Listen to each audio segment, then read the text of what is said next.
Bonjour à tous et bienvenue. Ce matin, nous commençons avec le quotidien régional d'information du Nord Cameroun. Ça, c'est l'œil du Sahel de Guibaï Gatama qui parle de l'usine de bitume de Kribi et nous fait savoir que les travaux de préparation du site sont lancés. En savoir davantage, je sais lire la page 5 du journal ce matin. Avec le quotidien Mutation, c'est l'effet Trump au sujet des réfugiés du Cameroun qui intéresse. La suspension des financements américains inquiète le pays qui abrite environ 500 000 personnes étrangères ayant fui des crises chez elles. Faute de pouvoir trouver des moyens financiers alternatifs, les autorités encouragent désormais les retours volontaires des réfugiés dans leur pays d'origine. C'est une information à retrouver en page 7 ce matin. En petite une, dans l'extrême nord, le chef de Vité a été récusé et puis digitalisation des enseignements. On s'achemine vers les tableaux intelligents. La nouvelle expression pour sa part ce matin parle de la présidentielle au Gabon et tire la leçon d'un petit peuple. Le peuple gabonais a décidé d'écrire une nouvelle page de son histoire. Une histoire qui a évité soigneusement le terrible poison du tribalisme tel que nous le renseigne ce matin le journal La Nouvelle Expression à sa page 3. Pour le quotidien Le Messager, il est question de s'interroger ce matin à la grande une au sujet de la présidentielle. Paul Biya peut-il passer la main? Prêtre de l'église catholique romaine, l'abbé Étienne Bakaba appelle les Camerounais à se préparer pour une élection sans l'actuel locataire d'Etoudi. En savoir davantage, c'est parcourir la page 3. En pied de une ce matin, on parle de la campagne électorale. Le bulldozer du Nomgui à l'est est à retrouver. D'ailleurs, vous allez lire à la page 10 ce matin la tribune libre de Saint-Éloi Bidou, ancien adjoint au maire RDPC de Yaoundé 6. Le quotidien à Capitaux Public Cameroun Tribune pour sa part ce matin s'agissant de la fortune publique, titre Gare aux gestionnaires indélicats.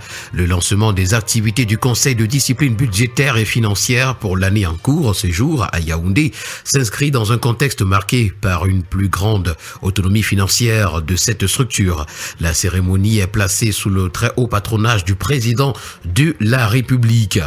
Le quotidien Bleu le Jour pour sa part s'intéresse aux états de la CEMA. Comment payer la dette? C'est une interrogation face à la difficulté de certains pays de cette zone à tenir leurs engagements pour ce qui est du remboursement. Des experts réunis à Yaoundé les 10 et 11 avril 2025 se sont penchés sur la nécessité d'une restructuration pour plus d'impact sur les économies. Restons dans la CEMAC avec le bi-hebdomadaire Diapason qui nous fait savoir que la dette publique entrave la croissance. Elle représente 50% du produit intérieur brut des 6 États de la région. Les restes à payer empêchent la restructuration de la dette pour des projets de développement. Parlons d'économie ce matin avec le premier quotidien économique de la zone CEMAC. L'économie, blanchiment de capitaux. La CONSUMAF renforce le dispositif de lutte en zone CEMAC. La commission donc de surveillance du marché financier de l'Afrique centrale vient de publier une nouvelle instruction relative au phénomène. Les détails sont à retrouver ce matin à la page 3 du journal. Avec le quotidien Vert Émergence, on parle de décentralisation. Les maires sans salaire depuis des mois. C'est l'information qui fait la grande une. Les détails, c'est en page 5. En petite une, on parle du mini-réseau électrique. L'élaboration de cadres réglementaires est dans le viseur. Et puis RDPC, l'initiative de mobilisation de 100 000 jeunes critiquée par le Lamido de Marois. Toutes ces informations ainsi que bien d'autres, vous les aurez en parcourant les colonnes du quotidien Vert Émergence ce matin. La voix du consommateur, pour sa part, parle d'un paradoxe d'un pays producteur de coton. La SICAM, désormais importatrice, c'est le titre qui est brandi à la passe de présentation. En arrêt d'activité, la cotonnière industrielle du Cameroun, SICAM, a importé plus de 4 millions de mètres linéaires de pagne en Asie pour couvrir la demande du 8 mars 2024 et 2025.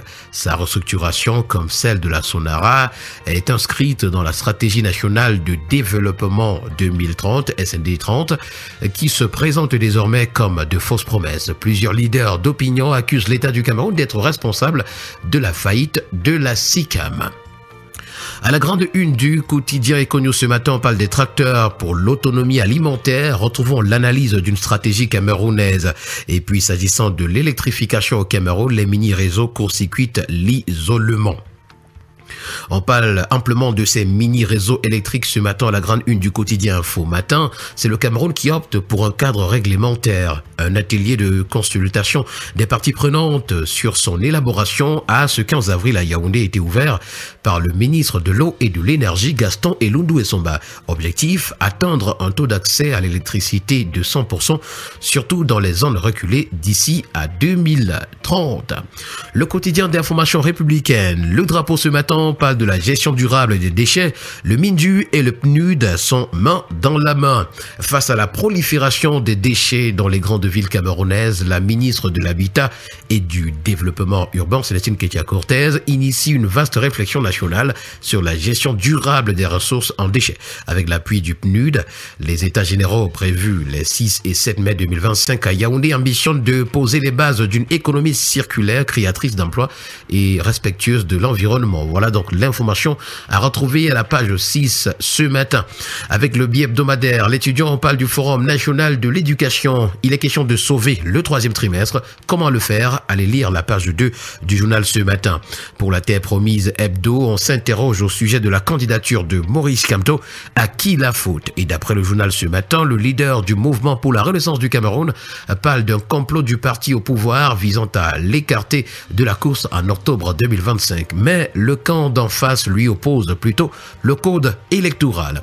Et nous allons terminer le périple de ce matin avec le quotidien d'information générale et d'enquête. Ça, c'est Le Témoin qui parle de recherche universitaire.